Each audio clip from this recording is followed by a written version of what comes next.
This could be us, but you won't dig through the ditches and burn through the witches.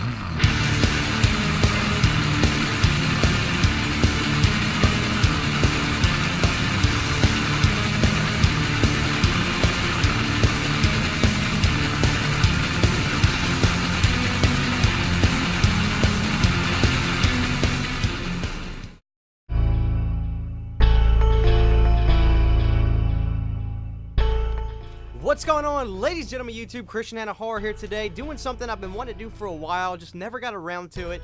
I want to rank the movies from one of the most controversial names in horror movies today, Rob Zombie. I'm going to rank his main horror movies. That's not going to be some of the side stuff he's done, like the Zombie Horror Picture Show, and I'm not going to rank his episode of CSI with his movies, or the El Super Beasto, although that was good. I'm going to rank his main theatrical pictures, his main horror movies. That's going to be House of a Thousand, Devil's Rejects, Halloween, Halloween 2, Lords of Salem, 31. That's going to be what I'm going to be ranking. So without further ado, we're going to go ahead and get started. And coming in last is, not surprisingly, it's going to be his 2007 Halloween. Now, I'm going to tell you why that's my last one. It's honestly because it's not a genuine attempt to me from Rob Zombie, because his brain, his original ideas of all his movies, I really have not disliked a Rob Zombie original movie with his original story. I love the way his mind works, and taking a movie that already is established like Halloween just felt disingenuous from Rob, much less, the distaste that a lot of Halloween fans have for the movie. That's not what I want to get into so much in this video, but when it comes to Rob Zombie's look and style, it doesn't come across natural and just authentic to me when it's a movie that already has a premise, it already has a theme. So his Halloween just felt like a forced movie, although he would probably tell you otherwise. But that is going to be my number 6 on this list. This is 2007 Halloween. And not surprisingly, based on what I said, coming in at number 5 is going to be his Halloween 2. But you do notice I have 2 higher than 1. And that's because Rob Zombie took his gloves off, he rolled his sleeves up in Halloween 2, and he kind of just did his thing. The dreaded white horses joke. Look, I'm not going to say I love the white horses in Halloween 2, but I loved that I felt like I was watching a Rob Zombie movie in Rob Zombie's Halloween 2. It felt like he just kind of had less reign on him and just less control towards what he needed to do. He did his thing. Now, obviously, there's the big argument of, he just wrote the script that way to put Sherry Moon in the movie. Maybe so, but did I enjoy some of the scenes with the white horses? Artistically, yes, I did think they were cool scenes. But that's not to say I understand the disrespect that people felt saying, oh, this is not Halloween. Irregardless, when it comes to the style, the look, the feel of Rob Zombie's Halloween 2, definitely enjoy it more than Rob Zombie's Halloween. So that's going to be number 5.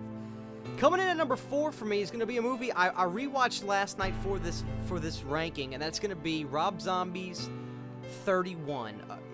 With 31, I actually like the movie, and to be honest with you, I like Sherry Moon's performance in 31 a lot more than some other movies, because she really just was... I felt like that was who Sherry Moon more or less was like in real life. The way she talks, the way she reacts to things when she's like anxious, anticipation, things like that. Now, obviously, she probably doesn't go around just grabbing people's crotches at gas stations. I assume Rob's is the only one she does that to, but that's not what this video is about. But what I'm getting at is, I felt like she really just kind of played it to her true self in this movie, in the scenes once they get captured and stuff. So because of that, I enjoyed the movie immensely. And the cast, Rob always has interesting characters in his movies. You've got the Jamaican guy, you've got all the bases is covered in the Rob Zombie world, so to speak. But he always finds characters that you would just, it's a little bit of kind of like George Romero taking the, in Day of the Dead, having that character, that Jamaican style in there. I appreciate that. I appreciate, the off-put it gives in his movies. And 31 was just, I don't know, it felt like a movie of just drive and desire, and Doomhead was just a great character. I wish more people talked about him. I wish we were seeing him on more t-shirts and things like that, because that opening scene of 31 was fabulous. I just thought it was a very creepy scene, and the black and white style. It just felt like Rob. This was Rob at his just most natural self, the way he wanted to make this movie. And honestly, 31 feels like what could have been Rob's true, first movie he ever made before House of a Thousand Corpses. It has that kind of feel and look to it. If to me, House of a Thousand Corpses has a bit more of a polished look to it more than 31. 31 was very raw and just, low color tones and blues and reds, and I like it a lot. I know 31 wasn't everybody's favorite, but I thought 31 was a great Rob Zombie movie. So coming in number 3 is going to be The Lords of Salem, and I like The Lords a little bit more because it is more of an, I don't want to say artsy movie, but it is very derivative of like demonics and cults, and I'm a big fan of that type of ordeals in movies. Just with Hereditary, I talked about that. Cults scare me, cults freak me out, and I'm very intrigued by cults. Not that I'm in a cult or I'm a Satanist or anything like that, but it just scares me, and I think that's really why I enjoyed Lords of Salem. I do find at some points it gets a little too bit off the rails, but he makes up with that with imagery and just appeal. The way these creatures look in the movies when they come up, you really don't know what's going on, but that's also scary when you're not sure what the heck you're seeing on screen. So that is something that I do like about the Lords of Salem. I always feel like when I watch Lords of Salem, it's a sinister feeling I get. It's very simplistic, just straight up evil. It's straight up the devil.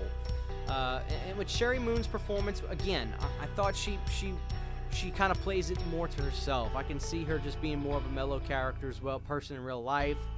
It's not the ha ha laugh she does in some of the other movies.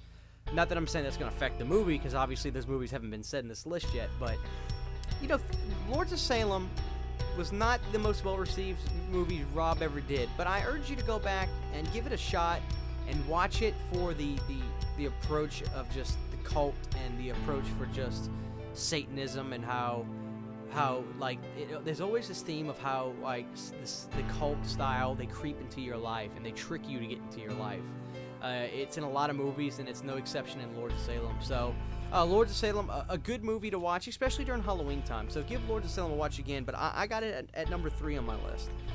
So here we go. We got 2 movies left, and my number 2 is going to be The Devil's Rejects. The Devil's Rejects, it doesn't beat House of a Thousand Corpses because it really comes down to me for just cinematography and just a little bit more of the writing.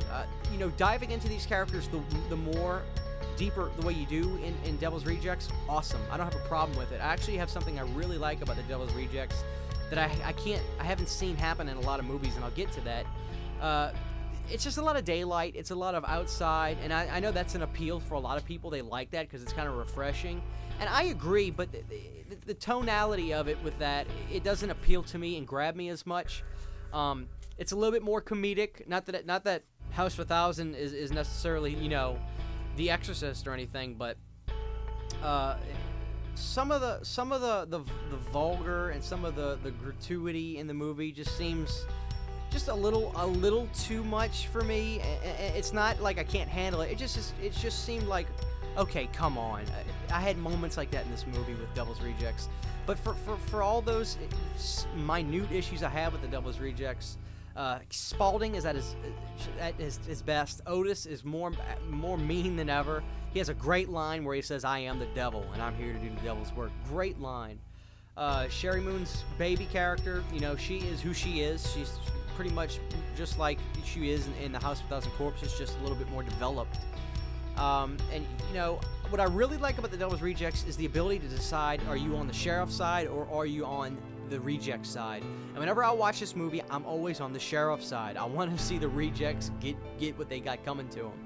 And that's interesting about that movie is once you pick a side, you really gravitate and see the movie in that sense. But if you watch the movie and say, "Oh, I'm on team Spaulding," you see the sheriff as this mean bad guy. But if you decide I'm on team justice, so to speak, man, you really see what they do is bad. It's interesting. At least that's the way I see it. So Devil's Rejects is just a phenomenal movie in my generation growing up. Just a great, awesome horror movie. And obviously, My number one is House of a Thousand Corpses, and the opposite reasons, the reasons that I don't like Devil's Rejects as far as the approach of the look of the film is opposite in House of a Thousand Corpses, and because of that, I love the movie so much. It is like an MTV music video at times. It is sporadic and fast and jarring and quick, weird cuts, and you got the scenes that are just bizarre, really don't even have, like, how do you even, I wonder how this stuff looked on script when Grandpa's giving the Halloween show when he's just screaming in the mic, rah, you know, all the crazy stuff.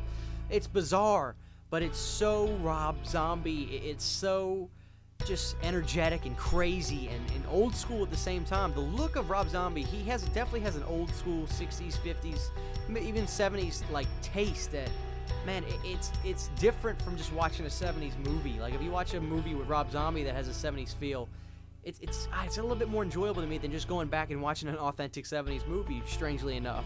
But, you know, Spalding has just the greatest lines. That opening scene in the diner is just pure, just gold, comedy gold at points, but still scary and just great. Dr. Satan lair at the end of the movie, God, with the professor, just, God, foreboding. Could you imagine getting lowered into that pit with Dr. Satan? And just phenomenal stuff. So I think House of a Thousand Corpses is just one of the greatest horror movies of my generation. I love it, and I can't wait for 3 from Hell. But that is my list for ranking the Rob Zombie mainstay horror movies. I'm really interested to know what you guys think. I'm a Rob Zombie fan. I have no problem admitting it. I like his movies 9 times out of 10.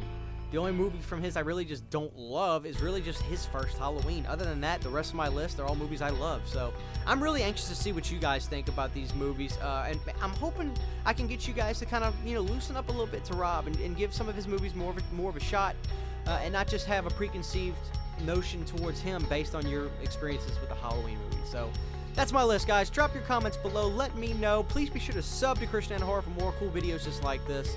Thank you guys for watching. We'll see you next time.